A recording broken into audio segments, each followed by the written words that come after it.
Why is squatters' rights a thing in California? How can you protect yourself from being a victim?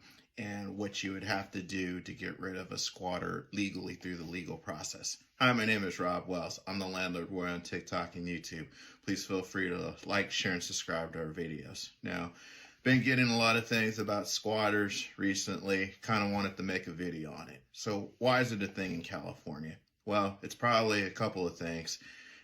Bad policies, little to no consequences for criminal activity, and a little bit of overworked law enforcement or no law enforcement response at all have created situations where vacant properties in particular are subject to people breaking into them and then start living into them, and then they get squatters' rights, quote unquote. Okay. Now, let's dispel one thing. What is a squatter? Can a tenant be a squatter?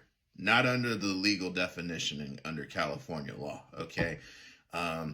Tenants, whether they've, rented by an oral rental agreement, written rental agreement, or if you never did an agreement, but the landlord gives you the keys, you're a tenant, or you're a landlord and you have a landlord-tenant relationship under California law. That's not a squatter. What we're talking about is a third party stranger, like literally breaking into someone's house, basically, and taking it over. That's what really a squatter is in California, okay? Not paying your rent, following the lease. If you have a consensual relationship with the landlord, whether it's paid or not, you have a tenancy. So let's dispel that, okay? So what could you do to possibly protect yourself from people unauthorized, like breaking into particularly vacant units and so forth? Okay. I've said this before. Many of y'all may disagree or whatnot. Is two things. I would have your property monitored with like an alarm, some type of like Simply Safe or something that's pretty portable that you can set up pretty easily and then remove it, once you're done, renovating your property or whatnot. The reason is I say that is I want to create a situation where if there's a forceful entry into a unit, which is likely the case, you want to be alerted of that immediately so you can call law enforcement and be ready for the potential squatter that I have a lease agreement and so forth. What I'm going to point out with law enforcement, if you can get them out there, is, hey, it's a forceful entry in there. There's shards of glass everywhere. Alarms going off, man. Like, that's not a consensual type of relationship. I'm going to, basically, if the guy refuses to leave, I'm going to trespass him off the property, take him away type deal. Now, I don't know the realities, especially in the town that I'm in, law enforcement sometimes doesn't have the capability of doing that, okay? This is where your risk tolerance, comes in. This isn't legal advice or anything. I'm just telling you educational purposes only, and your situation is different, okay? So get legal help if you need so. Under the penal code, landlord can use, or owner of property can use enough force to eject a trespasser after telling them to leave, okay? You're subject to a misdemeanor. That's another reason why I think we're having problems here too is it's of no consequence. Basically, you don't even go to jail on many misdemeanors nowadays. It's like a cited, like a fix-it ticket, basically. Okay, it's probably like running a red light or speeding light ticket. Okay, here's your citation. Come to court on this date and move on. No one's going to jail off of that, and that's part of the problem. And I think this is why a lot of people are emboldened to break into houses and stuff, particularly people that have prior convictions, okay? Because the system doesn't do anything, all right?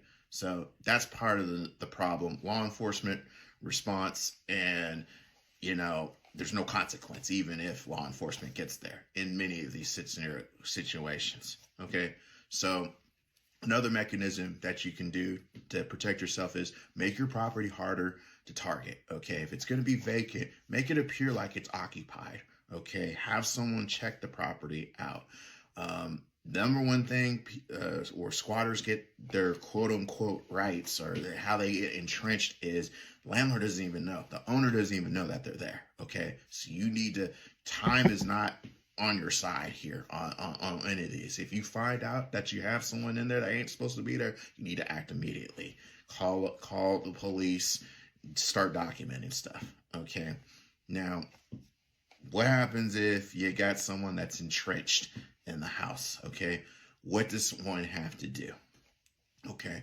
Well, technically, you would have to file what we call a forceful detainer action. Okay. It's related to an unlawful detainer. Unlawful detainers are usually for landlord-tenant relationships where, hey, tenant's not doing what they're supposed to do. A forceful detainer is the opposite of that.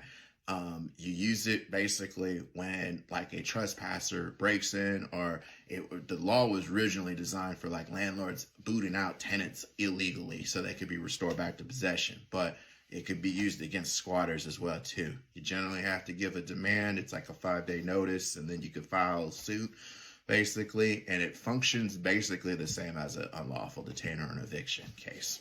Okay, so that's what you would have to do. I got a comment on the squatter hunters and that type of deal. I know there's people that kind of do that. It's a thing, you know, and it's up to your risk tolerance. Okay, because really the civil code sections about unlawful like self-help evictions and so forth, that's at civil code section 789.3 and 1940.2. They directly relate to landlord and tenant relationships. Okay, if you're a criminal and break into one's house, basically you're not a tenant legally, so to speak, although they'll manufacture leases and so forth like that to do so. Okay. I haven't seen a forcible detainer case where the tenant or the quote unquote occupant is going to contest it. Usually these people they don't want to be on the radar and so forth.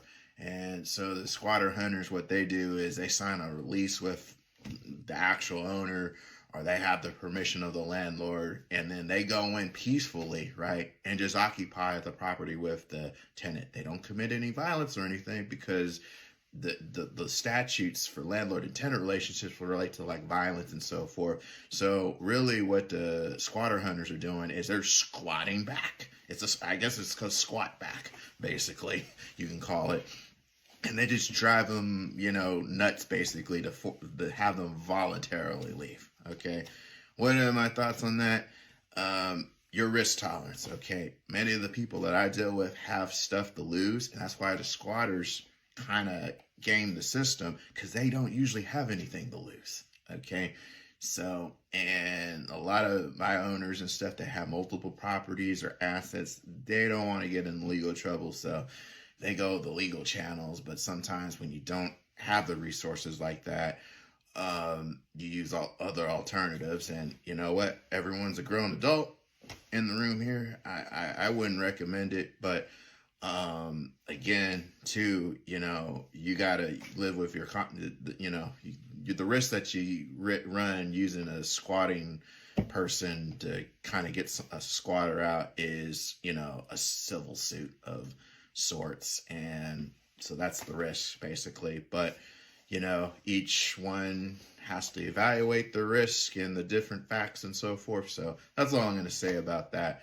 But this one kind of ran a little bit long, but I wanted to talk about it because I feel like it's a thing nowadays. I've been seeing stuff with landlord-tenant relationships boil over, and this is kind of one of those hot topics here. So those are my thoughts here.